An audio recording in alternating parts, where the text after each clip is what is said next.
ଝିଅ ଛୁଆ ହେଲା ବୋଲି ଛାଡ଼ିଦେଲେ। ଶିଶୁ କନ୍ୟାକୁ ମେଡିକାଲରେ ଛାଡ଼ି ବାପା ମା ଫେରାର। ରାଜଧାନୀ ଭୁବନେଶ୍ୱରରେ ଘଟିଛି ଏଭଳି ଘଟଣା। କ୍ୟାପିଟାଲ ହସ୍ପିଟାଲରେ ମାତ୍ର 3 ମାସ ସପ୍ତାହର ଶିଶୁକନ୍ୟାକୁ ଛାଡ଼ି ବାପା ମା ଛୁ ମାରିଛନ୍ତି।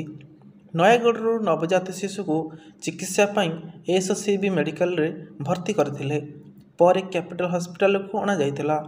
4 ଦିନ ତଳେ ହସ୍ପିଟାଲରେ ଭର୍ତ୍ତି କରିଥିଲେ। ତେବେ ସେବେଠୁ ସେମାନଙ୍କ କୌଣସି ପତ୍ତା ନାହିଁ। ହସ୍ପିଟାଲ ପକ୍ଷରୁ ଯୋଗାଯୋଗ କରିଥିଲେ ବି ଫୋନ୍ ବନ୍ଦ ରହିଛି।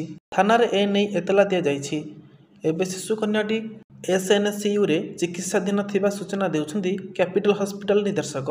କ୍ୟାପିଟାଲ ହସ୍ପିଟାଲ କର୍ତ୍ତୃପକ୍ଷଙ୍କ କହିବାନୁସାରେ ପ୍ରଶାନ୍ତ ନାୟକଙ୍କ ପତ୍ନୀ ମମତା ନୟାଗଡ଼ ମେଡିକାଲରେ ଏକ ଶିଶୁକନ୍ୟା ପ୍ରସବ କରିଥିଲେ।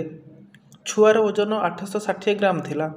ତେଣୁ ଶିଶୁଟିକୁ ଏସ୍ଏନ୍ସିୟୁରେ ଭର୍ତ୍ତି କରାଯାଇଥିଲା। ସେଠାରେ 2ରୁ 3 ଦିନ ଗତ 18 ତାରିଖରେ ପ୍ରଶାନ୍ତ ଛୁଆକୁ ଧରି କ୍ୟାପିଟାଲ ହସ୍ପିଟାଲକୁ ଆସିଥିଲେ। ଆବଶ୍ୟକ କାଗଜପତ୍ର ଦାଖଲ କରିବା ପରେ ଛୁଆକୁ ଏସ୍ଏନ୍ସିୟୁରେ ରଖାଯାଇଥିଲା। ଛୁଆର ସ୍ୱାସ୍ଥ୍ୟ ଅବସ୍ଥା ଜଟିଳ ଥିବାରୁ ନିୟମିତ ବ୍ୟବଧାନରେ ମେଡିସିନ ଓ ବ୍ଲଡ ଦିଆଯାଇଥିଲା। ହେଲେ ବାପା ଓ ମାଙ୍କ ଦେଖା ନାହିଁ। ଛୁଆ ସମ୍ପର୍କରେ ସୂଚନା ଦେବା ପାଇଁ ମା ମମତା ଓ ବାବା ପ୍ରଶାନ୍ତଙ୍କ ଫୋନ୍ କରାଯାଉଛି। ମାତ୍ର ସେମାନେ ଫୋନ୍ ଉଠାଉ ନାହାନ୍ତି।